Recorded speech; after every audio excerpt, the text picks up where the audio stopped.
Hi guys, good day po sa inyong lahat at welcome pong muli sa ating munting channel. Kumusta po kayo at naway nasa mabuting kalagayan kayo. Sa oras na ito ay meron po tayong titingnang sasakyan na Toyota Hiace. Mahina po siyang bumomba. So sige guys, samahan niyo ko, tara. Hello po, nakalas ko na yung kanyang cover. So guys, sinubukan ko siyang lagyan ng langis. Naglagay ako ng kasi maingay na po ang compressor niya, so baka halos maubusan ng langis ko.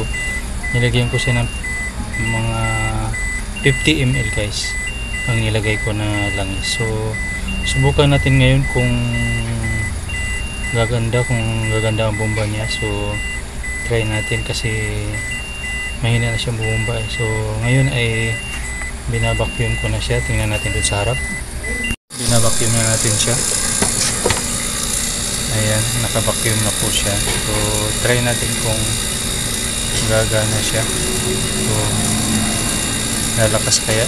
So pag hindi lumakas ay kailangan na talaga natin magpalit ng compressor. Okay.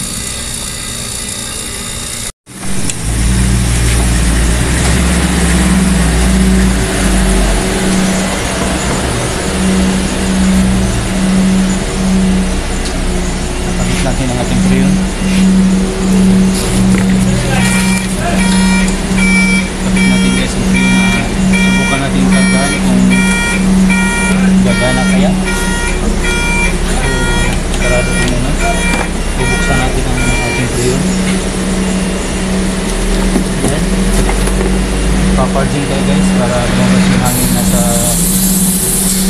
sa hose. So kakargan ko siya ng initial na charging. Initial na charging guys. Chacha! Ayan. Guys! Ayan, kargan natin ng initial na charging. So subukan natin kung karga muna tayo ng mga 60, 70. Ayan. Ayan guys, sumandal na siya. So kakargahan natin pa para dimanda pa ang kanyang bomba. Ayan.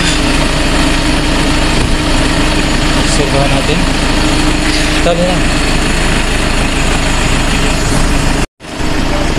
Ayan guys, medyo umayos naman siya guys. Medyo gumanda siya ng konti. Nasa 50, so pwede na siguro pagtsagaan guys.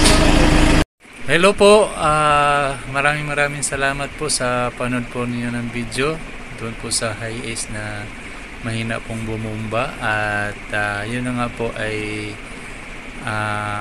ginawan ko lang po ng paraan yun dahil nga wala po siyang spare parts pa na kung saan ay nilagyan ko siya ng langis. So maingay na kasi po yung kanyang compressor pag binubuksan po. So medyo mahina na rin po yung bumomba, kaya lumamig naman po sa likod pero hindi po gaano, talagang konting lamig lang po siya. So yun, binalik ko na lang lahat at sabi ko dun sa driver na pagka mayroon ng piyesa na nakabili na ng compressor, in order ko po guys yung compressor at pati yung kanyang blower sa likod ay papalitan din natin. So yun guys, maraming salamat po once again sa panood nyo ng video na ito. At naway marami pa po tayong video na may upload sa awa ng Panginoon.